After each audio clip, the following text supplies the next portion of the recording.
Sobre la pirámide hay caracteres egipcios que indican cuánto se gastó en nabos, en cebollas y en cabezas de ajo para los trabajadores. Y si recuerdo exactamente las palabras del intérprete que me descifró los caracteres, la suma se eleva a 1.600 talentos de plata. De ser así, ¿en cuánto se pueden valorar los otros gastos, como el hierro empleado en la obra, los alimentos y vestidos de los obreros? Teniendo en cuenta que no solamente trabajaron en este monumento el tiempo que ya he dicho, sino que, en mi opinión, hay que añadir lo que tardaron en tallar las piedras y transportarlas hasta allí, y en la construcción de las cámaras subterráneas, la cantidad total no debió ser pequeña. Keops, según me dijeron, llegó a tal grado de perversión que, falto de dinero, llevó a su hija a una casa pública, ordenándole que ganara una suma determinada que no me han especificado. La hija, que no se contentó con obedecer las órdenes paternas, concibió la idea de dejar tras de sí un monumento, y con este fin, a todo el que llegaba junto a ella, le pedía que le regalara una piedra que serviría para aquella obra. Con esas piedras, según me dijeron, se construyó la pirámide que está en el centro de las tres, delante de la gran pirámide, y que tiene un pletro y medio de lado.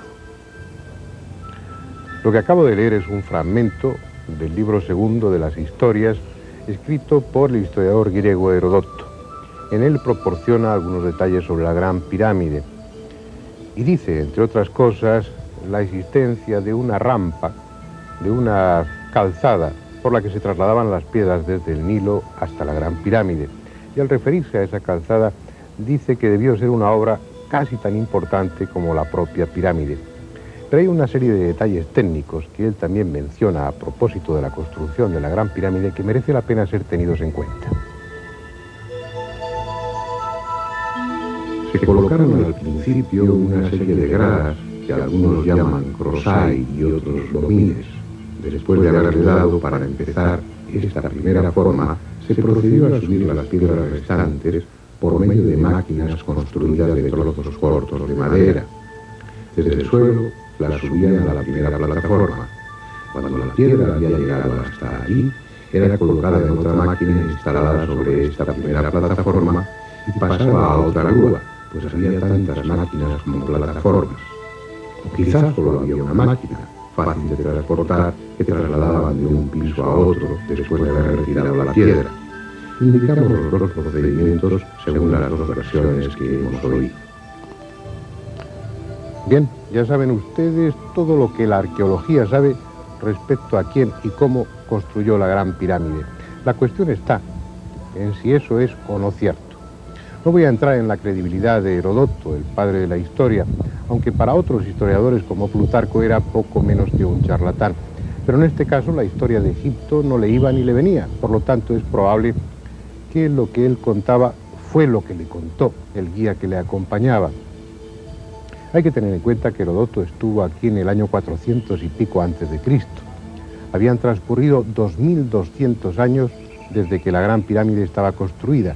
Eso según algunos. Según otros habían transcurrido más de 5000 años. También hay que tener en cuenta que lo mismo que su guía le dijo que habían sido Keops, Kefren y Micerino los que encargaron la construcción de las pirámides de Giza, a otros autores también antiguos, sus guías correspondientes, no hablaban de Keops, Kefren y Micerino, sino que se la atribuían a Armoeus, Amosis e Inarón. También es preciso saber que a otros muchos historiadores ni siquiera les dieron el nombre de los padres de las pirámides de Giza. Se referían a ellas simplemente como las pirámides del pastor Filitis, porque estaban precisamente en el terreno donde ese pastor colocaba a sus rebaños.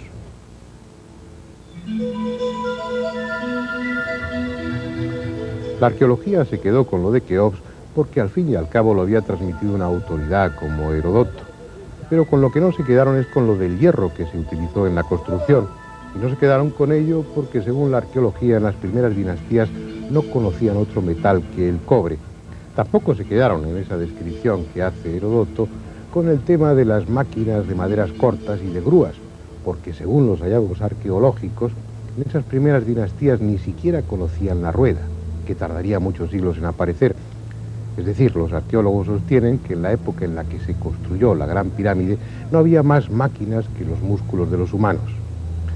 Lo que ni los arqueólogos ni nosotros nos creemos es que Keops tuviese que prostituir a su hija para obtener medios con que financiar la construcción de la pirámide, como tampoco nos podemos creer que una vez terminada esta colosal obra, la cubriera con inscripciones para contar a la posteridad lo que costó en ajos, en nabos o en cebollas su construcción.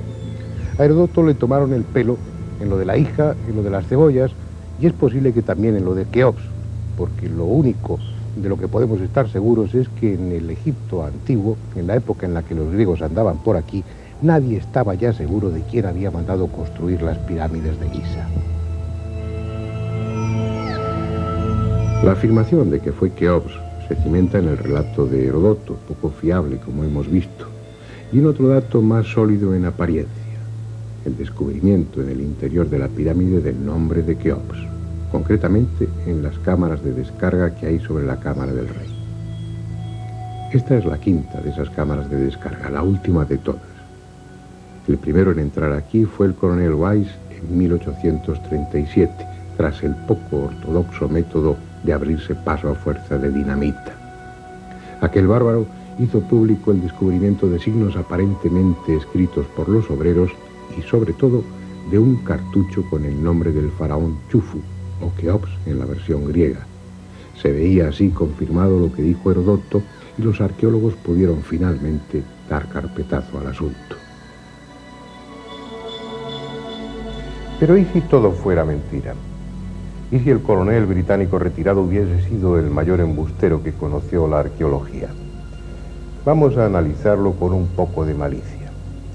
Primero, no deja de ser sorprendente que en un edificio como este, donde hay una gran galería en la que se supone que estaba en efigie todos los antepasados del gran faraón, donde hay varias cámaras fundamentales y unos cuantos largos pasadizos, no haya en ninguna de esas partes una inscripción con el nombre de Keops, y ésta se encuentre únicamente en la última cámara de descarga, donde de no haber sido por la dinamita nadie la habría descubierto jamás. Segundo, resulta un tanto sospechoso que en la primera cámara de descarga, descubierta por Davison en 1765, no haya una sola inscripción, y sin embargo sí las haya en las 4 siguientes descubiertas por Weiss. Tercero, el nombre del propio faraón está mal escrito. Está pictografiado en caracteres hieráticos y no ideográficos, que son los que corresponderían a esas primeras dinastías. El que los autores de ese cartucho se anticiparan al futuro y fueran capaces de prever cómo se iba a escribir siglos después es demasiado admitir, incluso tratándose de los constructores de la Gran Pirámide. Cuarto, en la época de Weiss, el único libro que trataba sobre la escritura antigua jeroglífica era Materia Hieroglífica, publicada en 1828, y en él los caracteres hieráticos que figuran son exactamente los mismos que Weiss descubrió dentro de su cartucho, con una peculiaridad que incluso transmitió un error del autor del libro, Wilkinson, quien confundió el equivalente de la letra Che con el de la letra J. Y ese error está también reflejado en el cartucho, de tal manera que en vez de poner Chufu, que sería el nombre de Keops en su versión egipcia, pone Jufu. Desde el principio hubo varios egiptólogos que mostraron su escepticismo.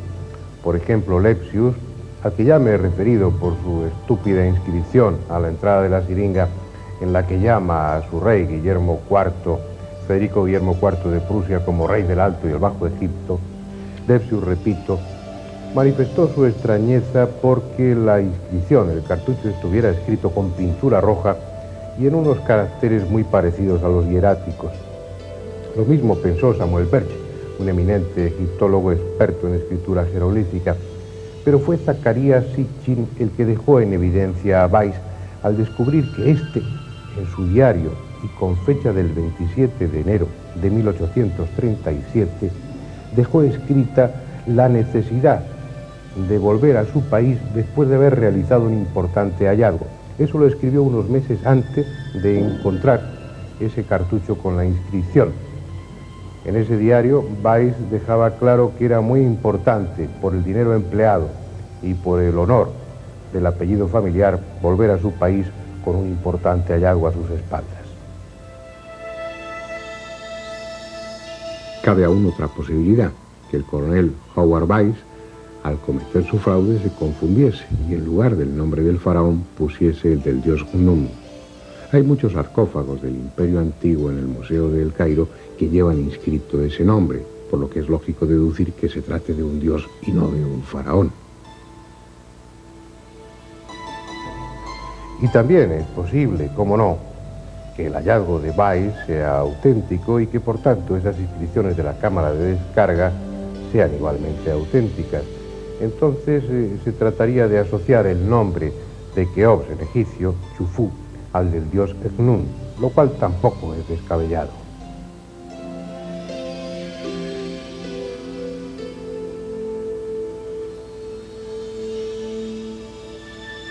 Este es el templo del dios Khnum en la isla de Elefantina, frente a la ciudad de Asuán. Khnum fue un viejo dios del Alto Egipto, de donde posiblemente procedió Keops y otros faraones de la cuarta dinastía. Es probable que su culto fuera impuesto también al Bajo Egipto, a Menfis y Heliópolis, con el consiguiente rencor por parte de los sacerdotes de Amón. Después, cuando la poderosa casta sacerdotal de Amón volvió a imponer su criterio, trató, como sucedería después con Akenatón, de borrar de la historia a aquellos faraones herejes. Y lo consiguieron, porque lo cierto es que de la cuarta dinastía no sabemos casi nada. Se conoce mucho mejor la primera dinastía o la tercera que la cuarta, pese a haber realizado las más importantes obras de Egipto, si es que fueron ellos, porque en la estela del inventario se dice que la Gran Pirámide ya estaba edificada en tiempos de Keops y era conocida como el Templo de Isis. Según lo escrito en esa estela, el faraón se limitó a construirse una pirámide más pequeña junto a ella.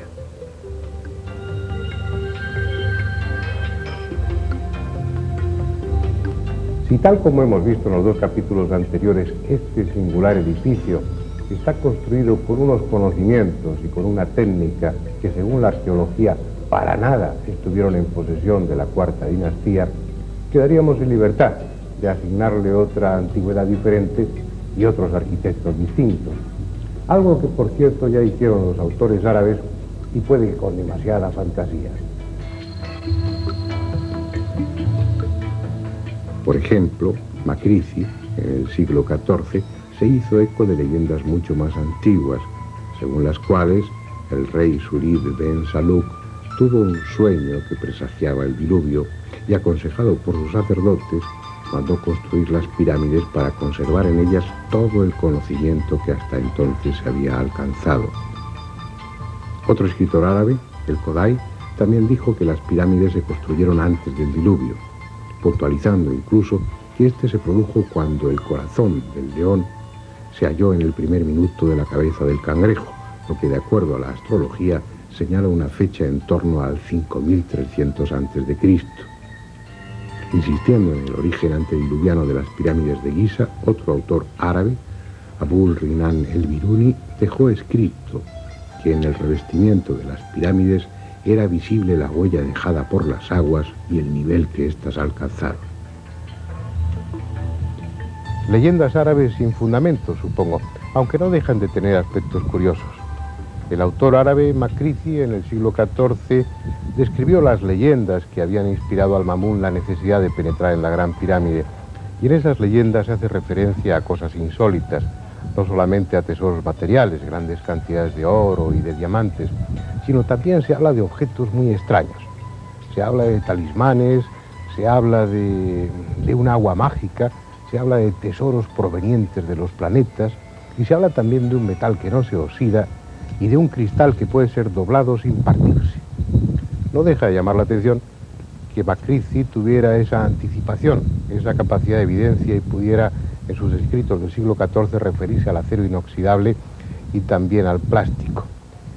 Sea como fuere, si esas leyendas son ciertas o no, convendría seguir buscando en la pirámide por si aparece esa cámara oculta. Lo que con toda seguridad no va a aparecer es el cuerpo de Keops. porque la Gran Pirámide, como el resto de las pirámides de Egipto, nunca sirvió de tumba. Esa es una de esas verdades, entre comillas, extendidas, divulgadas en todo tipo de libros y publicaciones. Sin embargo, en ninguna de las 108 pirámides censadas hasta el momento se ha encontrado jamás el resto de faraón alguno. Esto es lo que queda de la pirámide del faraón Sejenjet, en Sáqara. Su entrada, intacta y conservando los sellos originales, fue descubierta en 1954 por el arqueólogo alemán Zacharias Goneim. Dentro había un sarcófago también perfectamente sellado. Por el suelo estaban los restos del ajuar funerario y algunas joyas. Hasta un ramo de flores permanecía sobre el sarcófago, como un testimonio polvoriento de afecto por parte de algún pariente del difunto. Por fin, los arqueólogos habían llegado antes que los profanadores de tumbas. La noticia se extendió por todo el mundo y el día señalado para abrir el sarcófago se reunieron aquí políticos, periodistas y científicos. Los sellos fueron rotos y la tapa del sarcófago retirada. Dentro no había nada, tan solo polvo, que según los análisis oportunos ni siquiera era orgánico. Una excepción, ni mucho menos. La de Zabiet el Arián, atribuida al rey Kabá, por no tenía ni sarcófago. La del faraón Nekka, que fue hallada con los sellos intactos, estaba igualmente vacía. Dos pirámides de gradas, la de El Kola y la de Megada, son macizas, sin túneles ni cámaras. Snefru, el padre de Keops, se hizo construir 3 pirámides. La de Meidum, explorada por Máspero en 1882, no tenía sarcófago ni ajuar funerario. La pirámide norte de Dashur, explorada por Weiss y Perrin, tampoco tenía sarcófago ni ajuar funerario. La pirámide sur de Dashur también estaba vacía. La que supuestamente servía de tumba a la reina Eteferes, madre de Keops, fue descubierta en 1928 con los sellos intactos por arqueólogos de la Universidad de Harvard. Se encontraron joyas y un sarcófago de madera, cobre y oro, pero vacío. Diodefre, hermano y sucesor de Keops, se hizo construir su pirámide en Abu Roash. Dentro había un sarcófago sin terminar que ahora se conserva en el Museo del Cairo y que obviamente no pudo contener cuerpo alguno. El sarcófago de Kefren, descubierto en 1818 por Belzoni, también estaba vacío. Lo mismo que el de Micerinos, hundido por cierto en aguas de Almería al naufragar el barco que transportaba el sarcófago a Inglaterra. Userkaf se hizo construir su pirámide en Sáqara y también se encontró vacía. La pirámide de Neferikare no llegó a terminarse y por tanto nunca sirvió de tumba. Su sucesor, Neferrefer, se hizo construir una pirámide que tampoco fue tumba porque la cámara mortuoria no llegó a terminarse. La entrada a la pirámide de Unas fue descubierta en 1881 por el Servicio de Antigüedades Egipcias. Su espléndido sarcófago de basalto estaba, como no, vacío.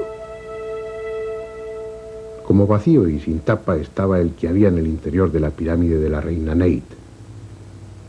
La de Ibi no llegó a terminarse. La de Sesostris II sí se terminó. Tenía sarcófago e incluso joyas, pero no había restos de momia alguna. Amenemes III, constructor del lago Moeris, se hizo edificar 2 pirámides, una en Dashur y otra en Jabara, pero no fue sepultado en ninguna de las 2. Y así podríamos continuar hasta completar la lista de las 108 pirámides que hasta este momento han sido encontradas. El que las pirámides hayan sido tumbas es uno de esos errores que ha sido admitido, que se ha extendido y que se ha establecido como una verdad, cuando en realidad es falso. No fueron tumbas, aunque sí tuvieron que ver con la muerte y con la resurrección, pero de una forma simbólica. Y también es cierto, probablemente, que el faraón participase en esas ceremonias, pero no muerto, sino vivo, puesto que se trataba de una muerte simbólica seguida de un renacimiento, de una reaparición en este mundo en la que el faraón venía con nuevas intenciones y quién sabe si también con renovadas energías físicas como ahora veremos. Esas ceremonias, conocidas como Heb-Seb, formaron parte de los muchos ritos en los que se veía implicado el faraón como encarnación divina que era, y probablemente fueron los más importantes de todos los rituales. En el complejo de Zoser, en Sáqqara, se conservan muchos de los edificios relacionados con el ceremonial de Heb-Seb, la renovación del faraón.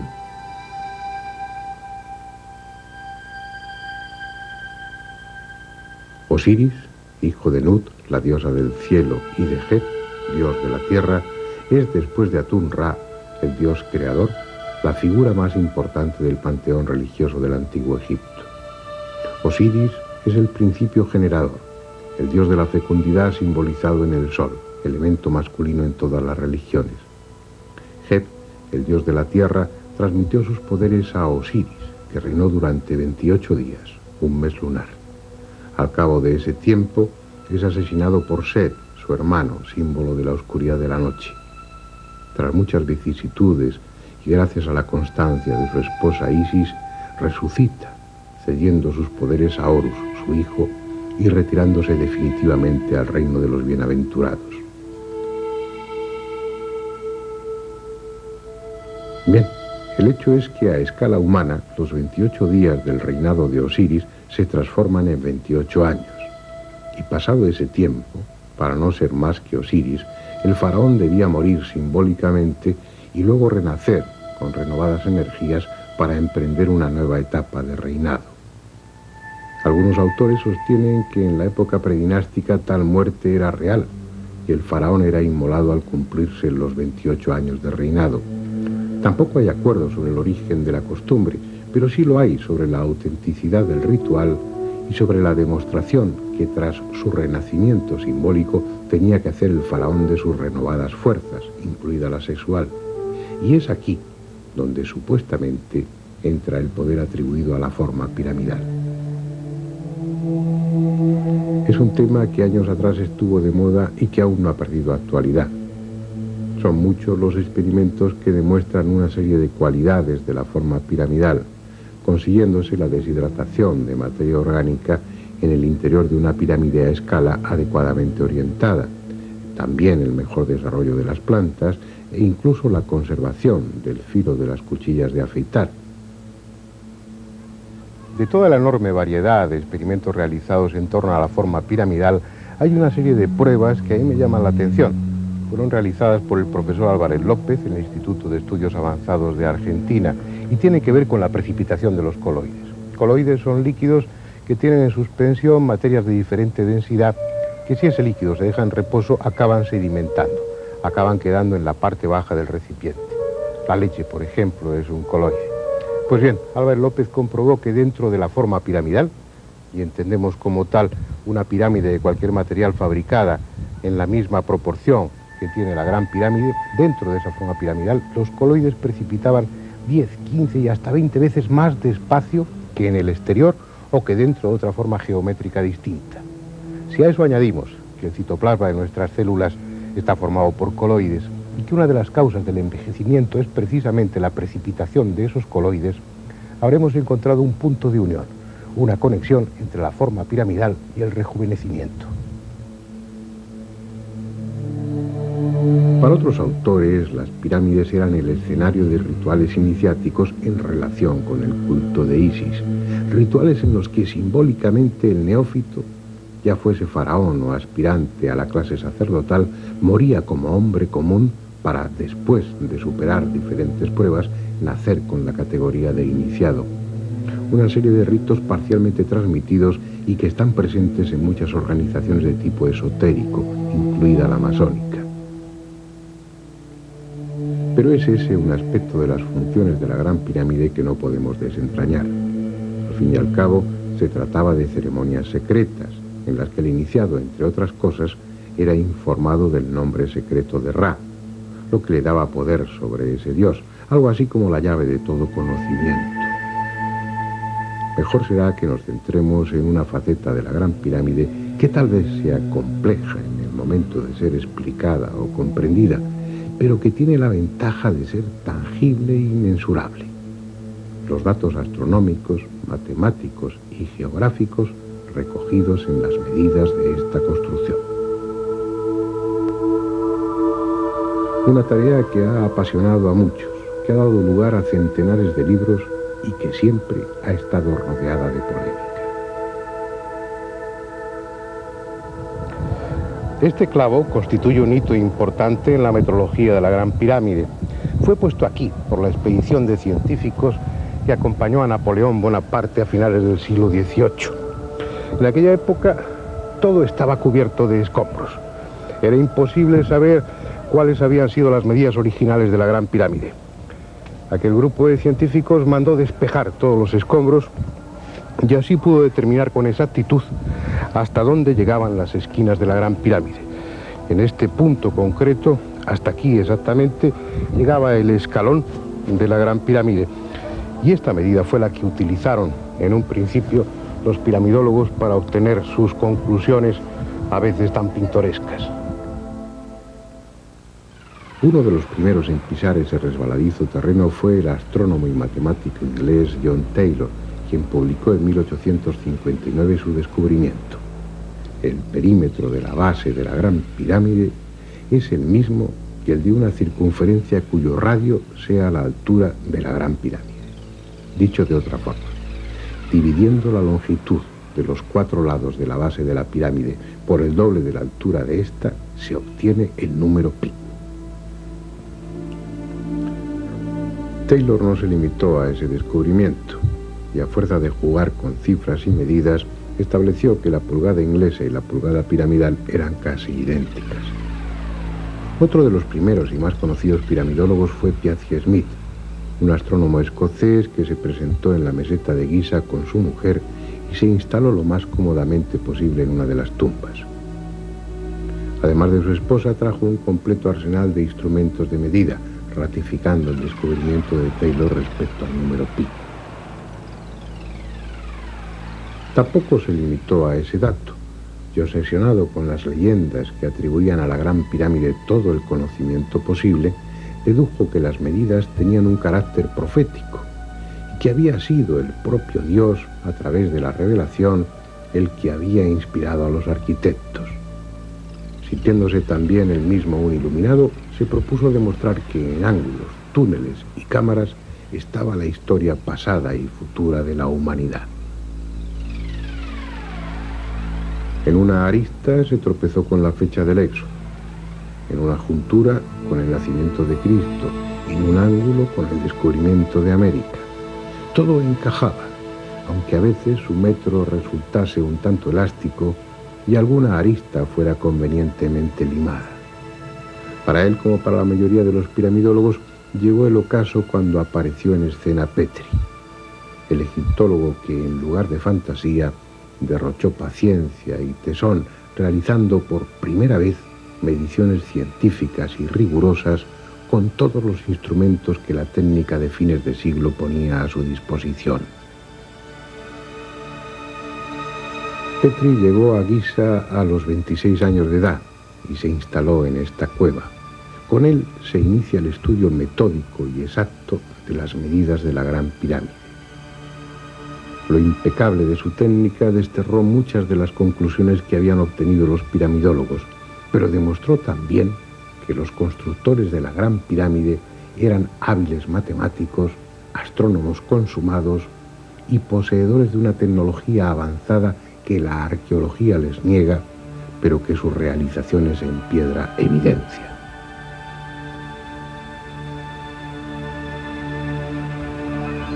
Ya hemos hablado en otro documental sobre el nivel científico y técnico necesario para que en el antiguo Egipto se trabajara la diorita, se perforara el pórfido de la manera que lo hicieron, o para que cerraran las piedras como las cerraron, o para que tallaran los bloques de revestimiento, o para que orientaran la pirámide, etc. Ahora vamos a ocuparnos del nivel científico, matemático que aquella gente supuestamente inculta logró alcanzar.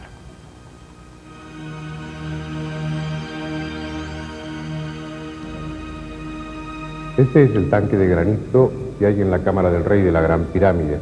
Se le considera como el sarcófago de Keops, aunque casi con toda seguridad nunca contuvo la momia de este faraón. No está terminado, le falta el pulimento final, pero está cerrado con tal precisión, con tal calidad de trabajo que se le podría considerar un producto perfectamente terminado. Y probablemente lo sea así, porque tal como está, sus medidas nos van a proporcionar una serie de datos increíbles. Para su mejor comprensión, Manuel Delgado está junto a otro sarcófago, un tanque de granito que contiene en sus medidas el problema matemático más antiguo del mundo.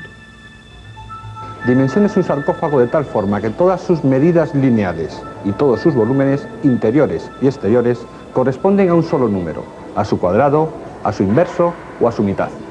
Realmente, para los que somos neófitos, el problema es harto difícil. Sin embargo, también para los especialistas en matemáticas, la solución no parece muy clara. Es un sistema de 8 ecuaciones con 6 incógnitas. Lo realmente importante del asunto es que parece ser que la palabra imposible fue descartada del diccionario de los antiguos egipcios, porque en la cuarta dinastía lo consiguieron. Es este sarcófago. Está en el Museo del Cairo con el número 6193 y corresponde a Diodefre. El sarcófago de Diodefre, encontrado en una pirámide inconclusa de Abu Roash, está ahora arrinconado en la sala del Imperio Antiguo, sin que letrero alguno avise a los visitantes de su presencia. La tapa, a medio cerrar, está vuelta hacia la pared, pero a pesar de su inmerecido abandono, plantea varios problemas tecnológicos. El análisis alícuoto nos da una unidad de medida que corresponde a 1,046 metros, que viene determinada en el largo interior, de 2,092 metros. Por ello sabemos que esta distancia debe tomarse como 2. Dividiendo todas las demás medidas por la unidad 1,046, sabremos cuáles eran las originales. Hallamos los volúmenes interior y exterior. Todas las medidas, absolutamente todas, corresponden al enunciado del problema y el número clave es el 1,17. ¿Qué importancia tuvo este número para quedar registrado en el tanque? Lo ignoramos. Lo que sí sabemos, porque acabamos de comprobarlo, es que en la cuarta dinastía dominaban la alta matemática, aunque algunos sigan considerando que en el antiguo Egipto o en las pirámides no existe ningún asunto de números. Volviendo al tanque de granito de la cámara del rey de la Gran Pirámide, y sin entrar en detalles que serían farragosos, sus medidas interiores y exteriores proporcionan datos concretos y sorprendentes, como la densidad de la Tierra, su peso, su masa, la masa del Sol, la de la Luna, la aceleración polar de la gravedad, la aceleración ecuatorial de la gravedad y otras muchas constantes. Es cierto que, como afirman los detractores, combinando números y multiplicándolos por la unidad seguida de ceros, podremos llegar a la cifra que nos convenga. Pero si de las medidas precisas de Petri se deducen valores que corresponden todos ellos a una sola disciplina, como en este caso es la astronomía, y vinculada además exclusivamente a la Tierra, la Luna y el Sol, habrá que pensar que no se trata de manipulación y que la casualidad no puede llegar tan lejos.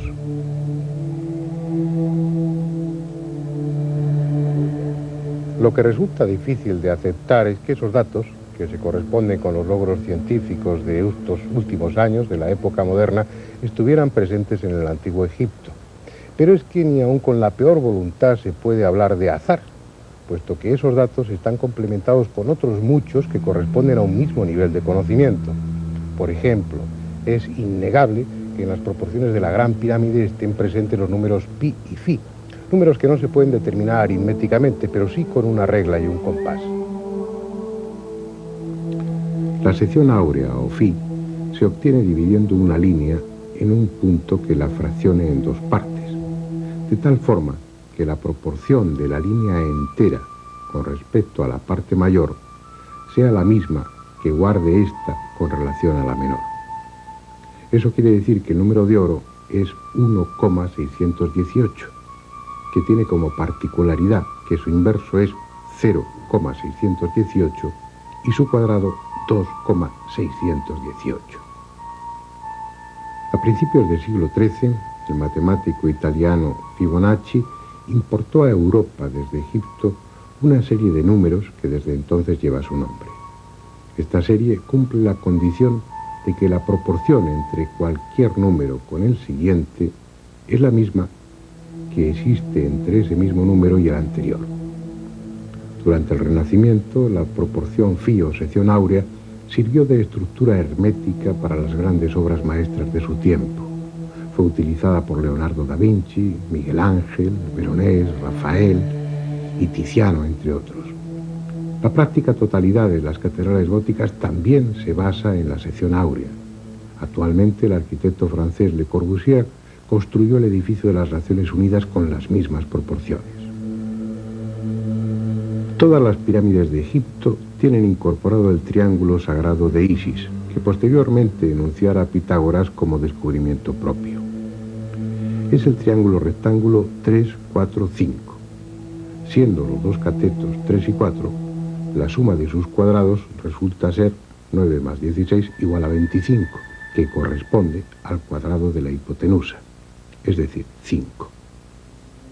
Con estos tres lados se describe perfectamente un triángulo rectángulo o un rectángulo de diagonal 5. La Gran Pirámide es la única de Egipto que se sale de dicha proporción, ya que es la única que ha incorporado la sección áurea o número de oro, el número phi.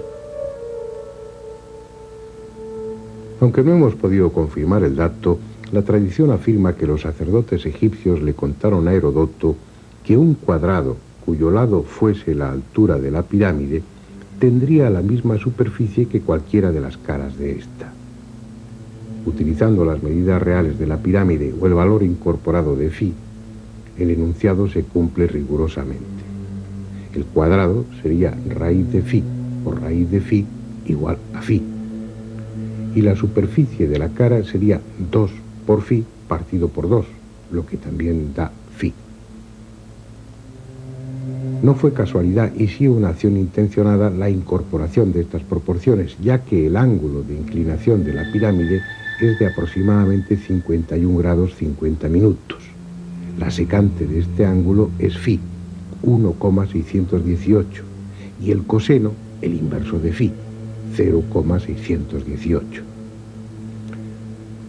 La pirámide está diseñada de tal manera que para todos los efectos prácticos resuelve nada menos que la cuadratura del círculo. La base de la pirámide es un cuadrado cuyo perímetro mide exactamente lo mismo que una circunferencia cuyo radio sea la altura de la pirámide. Con estas dos figuras, el cuadrado y la circunferencia, obtenemos la sección transversal de la pirámide, que como convinimos, tiene por altura raíz de phi. Gracias a la estructura de la pirámide y sin saber apenas matemáticas, podemos trazar un rectángulo en el que dos de sus lados midan lo mismo que un lado de la base de la pirámide y los otros dos midan el doble de la altura de la pirámide. El área de este rectángulo es igual a la de un círculo cuyo radio sea la altura de la pirámide. Siguiendo con los razonamientos de Tompkins en su libro Los secretos de la Gran Pirámide, la mitad del círculo es igual a la mitad de la superficie del rectángulo. Pero la mitad de un círculo plano es también matemáticamente igual en área a la superficie esférica de un cuadrante de 90 grados. Así, un rectángulo cuya altura sea igual a la de la pirámide y su base un lado de la misma es igual a un cuadrante cuyo radio sea la altura de la pirámide y su arco un lado de la base de la pirámide. Es decir, con la Gran Pirámide sus constructores no solo lograron la cuadratura del círculo, sino también la cubicatura de la esfera. Otro ejemplo. El prisma generado por 4 lados rectangulares formados con la base de la pirámide y la altura de ésta tiene la misma superficie que una semiesfera que tenga como radio la misma altura de la pirámide. Las dos bases, la cuadrada y la redonda, son exactamente iguales. Con ello, la estructura del monumento entra a formar parte de los denominados prismas de Arquímedes. El gran ingeniero, físico y matemático griego decidió que sobre su tumba colocaran un extraño epitafio, una esfera y un cono inscritos dentro de un cilindro. Ya cercano a su muerte, prefirió olvidarse de sus trabajos sobre hidráulica, sobre problemas matemáticos, sobre analítica, y eligió este sencillo epitafio. Y tuvo sus razones para ello. Los volúmenes del cono, de la esfera y del cilindro están en la relación directa a los números 1, 2 y 3. Asimismo, el volumen del cono es igual a los volúmenes de los dos conos también inscritos. El volumen de uno de esos conos es el mismo que el volumen de la semiesfera. La superficie de la semiesfera es la misma que la superficie de las 4 caras del prisma, que tiene como base la base de la pirámide y como altura la altura de la misma. Y tanto en la pirámide como en el cono se cumple el principio de que el perímetro de la base dividido por el doble de la altura nos da el número pi. Y por acumular más datos, el perímetro de la base de la Gran Pirámide indica el medio minuto sesagesimal de un grado y a escala decimal determina la órbita solar de la Tierra en torno al Sol. La superficie de la base a escala decimal establece la superficie de la esfera terrestre.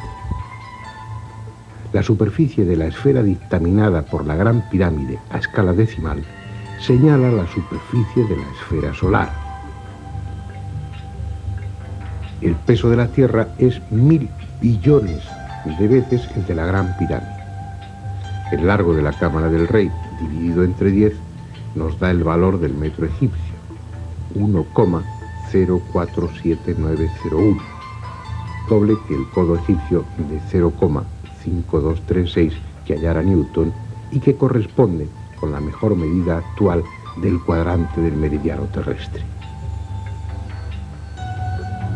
Siguiendo estos planteamientos, Manuel Delgado, el realizador de esta serie, aplicó el principio de los prismas de Arquímedes a un plano, reflejándolos en 2 dimensiones. El cilindro fue un cuadrado, la esfera una circunferencia, los conos unos triángulos que se proyectaban desde cada arista. Incluyó la pirámide y comprobó que sus ángulos se correspondían a la inscripción de la pirámide en un heptágono. Todos los corredores y cámaras descubiertas hasta ahora seguían las líneas proyectadas. Si este fue el plano original del arquitecto de la Gran Pirámide, en cada triple intersección colocó una cámara, en todas menos en una. Si este plano es correcto, en esta triple intersección debería existir otra cámara. El tiempo lo dirá. La Gran Pirámide ha cumplido una múltiple finalidad. Posiblemente es una tumba, y Keops, estando levantada la pirámide o no, se hizo construir en algún lugar todavía no encontrado su sepulcro. También pudo ser una tumba simbólica y servir de escenario para determinadas ceremonias de muerte y resurrección. Funcionó como un calendario, señalando solsticios y equinoccios. Sus medidas, exteriores e interiores, reflejan datos astronómicos que solo pudo alcanzar una ciencia extraordinariamente desarrollada. La estructura piramidal parece movilizar energías aún no comprendidas. Y además está ella misma, expresión de una técnica constructiva desconocida que las gentes de ahora no hemos aún alcanzado. Su masa impresionante, su forma equilibrada y armónica, su desnuda solemnidad son más que apariencia, son algo con lo que la humanidad se identifica. Tal vez el camino no sea entenderla, sino contemplarla, por si acaso al verla terminamos viéndonos a nosotros mismos.